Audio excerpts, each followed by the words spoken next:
오늘날까지 우리를 혼란스럽게 하는 가장 논란이 많고 수수께끼 같은 문명 중 하나는 바로 고대 수메르 문명입니다.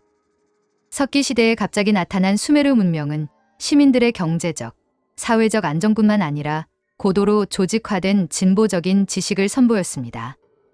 그들이 만든 놀라운 발명품들 중 일부는 가장 오래된 문자와 언어, 분과 초단위의 시간체계, 대도시의 설립, 바퀴의 발명, 그리고 실무무역의 체계화를 포함합니다. 게다가 가장 중요한 맥주도 발명했습니다.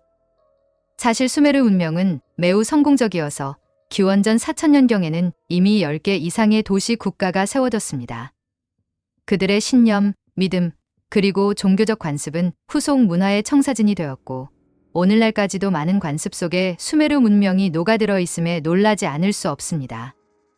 그럼 지금부터 고대 수메르인들에 대한 가장 이상한 사실 10가지를 살펴보겠습니다.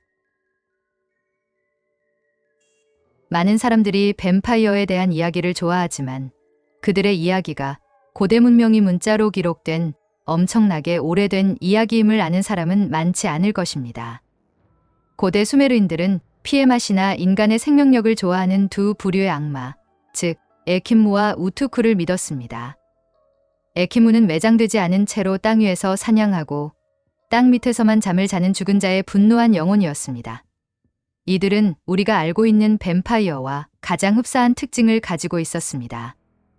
반면 우투쿠는 무덤에 재물 없이 안치된 죽은 자들의 영혼으로서 친구들과 가족들에 의해 버려지고 잊혀진 사람들이었습니다.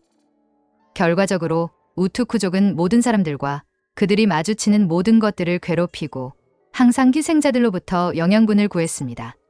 동유럽 뱀파이어들과 마찬가지로 우투쿠는 불멸의 포식자였습니다. 비록 그들이 사악하고 사이코패스였지만 수메르의 전설 중 하나는 에아반이라는 우투쿠가 길가메시와 친구가 되어 결국 그의 동맹자가 되었다고 말합니다.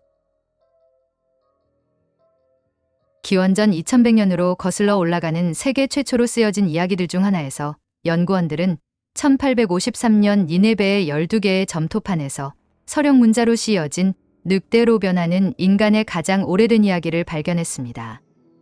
길가메시의 서사시로 알려진 이 이야기는 이스타르 여신에게 쫓기는 자신을 발견한 우르크의 왕 길가메시를 중심으로 전개됩니다. 하지만 그는 그녀가 늑대로 변한 그녀의 전 연인들의 끔찍한 운명을 상기시키며 그녀의 제안을 받아들이기를 거부합니다. 몇몇 전문가들은 늑대 인간에 대한 믿음이 고대 수메르 세계관의 일부였다고 인정했습니다. 사실 늑대 인간에 대한 수메르인들의 믿음은 성경에서 느부갓네살로 언급되는 기원전 605년부터 562년까지 통치했던 네부카드네자르 2세의 생애가 큰 영향을 주었을 것입니다. 그는 예루살렘의 첫 번째 신전을 파괴했고 세계 7대 불가사의 중 하나인 바빌론의 공중정원을 설립했습니다. 성경 다니엘서에서 느부갓네살이 7년에 걸쳐 일종의 정신병 유형인 우울증을 견뎌냈음을 알게 됩니다. 이 기간 동안 그는 자신이 오늘날 라이칸트로피로 더 잘 알려진 늑대 인간으로 변했다고 믿었습니다. 고대 수메르인들은 하늘을 평평한 지구를 덮고 있는 일련의 3개의 돔의 연속으로 보았습니다. 모든 돔은 다양한 종류의 희귀하고 가치 있는 돌로 만들어졌습니다. 가장 낮은 첫 번째 돔은 별들의 고향으로 여겨졌고 벽옥으로 만들어졌다고 믿었습니다. 두 번째 돔은 이기 또는 하늘의 신들의 집이었고 사길무트 돌로 만들어졌다고 합니다. 세 번째이자 가장 큰 돔은 루르다누 돌로 만들어졌고 하늘의 신인 안의 의인하였습니다. 천체들은 또한 특정한 신들과 유사하게 연관되어 있었습니다. 그들은 금성이 전쟁, 사랑, 그리고 성의 여신인 이난나라고 믿었습니다. 태양은 정의의 신, 그녀의 동생 우투였고 달은 그들의 아버지인 난나였습니다.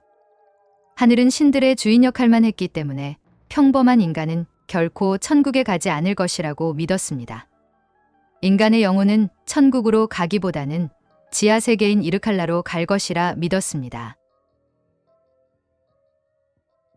창조에 대한 이야기는 세계의 거의 모든 문화에서 찾아볼 수 있습니다. 사실 많은 학자들은 성경을 남아있는 수메르 서령 문자 서판 조각에서 발견된 창조 이야기에 단순화되고 축약된 버전으로 간주합니다. 수메르인들은 우리가 알고 있는 세상이 창조되기 전부터 신들이 항상 존재했다고 믿었습니다.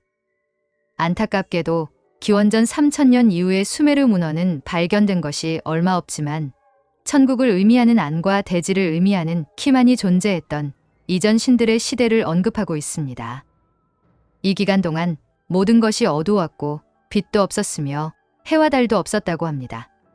지구는 푸르고 물도 풍부했지만 생명과 초목은 없었다고 합니다. 수메르의 서령문자 서판에서 발견되는 문자들은 이집트의 상형 문자들과 놀라울 정도로 유사하며 고대 서령문자판의 내용들은 지구상의 생명의 시작에 대한 이집트의 교리들 중 일부와 겹치는 내용이 있습니다. 지금까지 50만 개 이상의 서령문자판이 발굴되었지만 겨우 6만 개 정도만 해독되어 그 내용물이 일반 대중에게 공개되었습니다. 수메르인들은 그들의 종교적이고 사회적인 삶에서 근본적인 역할을 하는 계단식 피라미드를 가진 이집트와 가까운 유일한 문명이었습니다. 지구라트는 기원전 2200년경에 처음 등장했습니다. 이 놀라운 피라미드 모양의 사원들은 직사각형이거나 정사각형이었고 내부에 방이 없고 높이가 약 52m였습니다. 그 중 하나가 바빌론의 공중정원입니다. 비록 지구라트가 기자의 피라미드만큼 유명하거나 잘 알려져 있지는 않지만 그들은 세계 최초의 계단식 피라미드를 만들었습니다. 수메르 문명은 오늘날 우리가 알고 있는 고대 문명을 대표하는 많은 발명품을 만들어냈을 뿐만 아니라 최초의 지구라트 계단식 피라미드도 이집트보다 400년 이상 앞서 지었습니다. 이 최초의 피라미드가 위치하고 있는 테페시알크는 카스피해와 투르크메니스탄과 가까운 이란의 중심부에 있습니다. 이란에는 몇몇 다른 지구라트들이 있지만 테페시알크가 가장 오래되었습니다. 수메르의 도시국가들은 영토, 천연자원, 그리고 물을 위해 서로 피비린내 나는 전쟁을 계속했습니다. 라가쉬의 에안나툼이 등장하여 수메르의 모든 도시국가들을 통일할 때까지 각 도시국가에는 독자적인 통치자가 있었습니다. 최고의 수메르 제국은 기원전 2234년경 사르곤대 왕이 등장할 때까지 유지되었습니다. 아카드의 사르곤대 왕은 군사적인 천재였고 전차와 보병을 모두 사용했습니다. 수메르의 도시국가들 사이의 빈번한 전쟁은 수메르의 군사기술과 무기기술의 개발에 박차를 가하는 강력한 촉매제가 되었습니다. 특히 전차의 발명은 고대의 혁신적인 군사적 발전 중 하나였습니다. 수메르의 전차는 보통 바퀴가 4개였고 적어도 4마리의 말이 끌어야 했습니다. 중요한 특징은 수메르인들이 말의 콧구멍을 통해 고리를 걸어 말을 다루면서 전차 자체에 고정된 고리를 통해 고삐를 당겨 거의 완벽한 제어가 가능했다는 것입니다. 기원전 2500년경 수메르인을 통치한 유일한 여왕인 쿠바바가 왕좌를 차지했습니다. 그녀의 통치는 한 세기 동안 지속되었으며 성장과 조화로 설명할 수 있는 시기였습니다. 그녀의 이름은 모든 수메르 통치자들과 그들의 업적을 기록했던 수메리안 킹 리스트에서 확인할 수 있습니다. 그녀의 아들 푸주르수엔이 그녀의 뒤를 이어 통치했습니다. 고대 수메르 시민들에 대한 쿠바바의 통치는 안누나키 신들의 승인을 받았다고 하는데 이는 그 자체로 당시에 큰 의미가 있었습니다. 그녀가 죽은 후 그녀는 신격화되었고 아나톨리아와 후르리아 문화에 의해 숭배되었습니다. 오늘날에는 그녀의 동상 하나만이 남아 있습니다. 기원전 2334년경 수메르인들의 군대를 분쇄한 후 수메르의 모든 도시국가를 통치하게 된 아카드인 사르곤 대왕은 수수께끼에 쌓인 과거를 가지고 있었습니다. 일설에 따르면 그는 바구니에 담아 강에 버려진 대제사장의 숨겨진 아이였다고 합니다. 이 이야기는 구약 성서의 모세 이야기와 거의 직접적으로 일치합니다.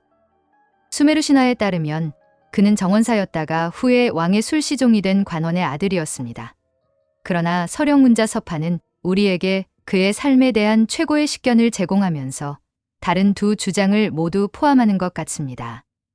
사르곤의 전설로 알려진 뒤문에는 그가 여신 이난나의 뒤바뀐 사생아라고 명시되어 있습니다. 그의 어머니는 임신 사실을 숨겨야 했고 아이를 키울 수 없었기 때문에 그는 바구니에 담겨 유프라테스 강으로 버려졌습니다. 그의 어머니는 그를 안전하게 지키기 위해 타르로 처리한 바구니에 담아 흘려보냈고 마침내 도시국가 키시의 왕 우르자바바의 정원사인 에키에 의해 발견되었습니다. 대홍수의 전설은 전 세계의 다양한 종교와 문화에서 찾아볼 수 있습니다. 성경에 등장하는 노아의 방주 이야기가 가장 익숙하지만 그 이야기의 기원은 확실히 고대 메소포타미아 문화를 통해 성경 이전의 기원을 확인할 수 있습니다. 길가메시 서사시는 거의 5,000년 전으로 거슬러 올라가며 세계에서 가장 오래된 기록 중 하나로 간주되고 있습니다. 그 안에서 우리는 환한 신들에 의해 곧 벌어질 대홍수에 대해 경고를 한 우트나피쉬팀에 대해 알 수 있습니다. 그는 즉시 거대한 배를 만들기 시작했고 역청과 타르로 배를 강화했으며 그의 가족과 다양한 동물 및 씨앗들을 때 맞춰 배에 실었습니다. 수많은 날들의 폭풍과 비가 내린 후 우트나피쉬팀은 노아처럼 마른 땅을 찾기 위해 야생으로 새를 보냈습니다. 19세기에 메소포타미아 홍수의 전설은 몇몇 고대 서령문자 서판의 번역 이후 세계에서 가장 오래된 것으로 확인되었습니다. 히브리 이야기와 메소포타미아 이야기의 유사성은 너무나 명백해서 오늘날의 일반적인 견해는 성경 속의 대홍수 전설이 메소포타미아에서 유래되었다는 것입니다. 사실 메소포타미아 버전의 대홍수 이야기는 히브리 성경에서 합리적으로 설명할 수 없었던 구체적인 것들까지 우리에게 제공하고 있습니다. 길가메시의 전설과 이야기 그리고 신화는 실존했던 왕의 기반을 두고 있습니다. 길가메시가 기원전 2500년경 우르크를 통치한 것으로 추정되며 수메리안 킹즈 리스트에도 언급되어 있습니다. 수세기 동안 그의 업적과 모험들은 수많은 신화와 전설이 되어 길가메시 서사시의 지필로 이어졌습니다. 어쩌면 그는 단순한 사람 그 이상이었을지도 모릅니다. 기원전 2400년으로 거슬러 올라가는 필사본에 따르면 길가메시의 아버지는 사실 릴루라고 불리는 악마였다고 합니다. 릴루는 수메르 신화에 등장하는 4명의 뱀파이어 악마 중 하나였습니다. 다른 것들은 릴투스로 알려져 있었습니다. 여성 뱀파이어 악마는 나중에 히브리 문화권에서 릴리스가 되었습니다.